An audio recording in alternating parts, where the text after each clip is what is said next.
Hi guys, இந்த video பார்த்துட்டு வாங்க. எடுக்கிற தெரியுமா குள்ள பூத மாதிரி நாய் பிடிச்சின்னு போகிற மாதிரிங்கிறோம். இல்லை ஃபோட்டோன்னா ஏன்னு வாய்த்து வந்துடுவேன்.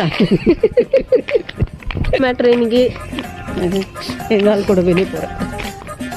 ப்ரூஃப் இதெல்லாம் நீ ஓடி போயிட்டேன்னா இந்த வீடியோ ஒலை ஒலை அங்கே வைக்கிறேன். இப்போ ப்ளீஸ் மைண்ட் யுவர் வேர்ட்ஸ். குறையக்கூடாது. நீ இந்த மாதிரிலாம் அடிக்கிற மாதிரிலாம் வச்சுக்காத. நான் பல டைம் சொல்லிட்டுக்கிறேன். ஓடி இவ்வளோ கொஞ்சம் ரெஸ்பெக்ட். இன்னும் 2 monthsல கல்யாணம் ஆக போகிறேன். ಹಾಯ್ ಫ್ರೆಂಡ್ಸ್, ಎಲ್ಲರೂ ಎಲ್ಲಿ ಇರ್ಕೀங்க? ಕಾಲೇ ಸೂಪರ್, ಒಂದು ಒಳ್ಳೆ ವೈಬ್, ಒಳ್ಳೆ ಮೂಡಲ್ಲಿ ಹೋಗ್ತಿದ್ದೀವಿ. ನನ್ನ ಜೊತೆ ಒಂದು ದೆವ್ವ ಬರ್ತಾ ಇದೆ. யூடியூப் சேனல் ஸ்டார்ட் பண்ணி மார்னிங்கே கொஞ்சம் எங்கள் மம்மி கூட விளையாடிட்டு அவங்கள ஒர்க்குக்கு ட்ராப் பண்ணிவிட்டு அப்புறம் நான் வீட்டுக்கு வந்துட்டேன். பாய் பாய்.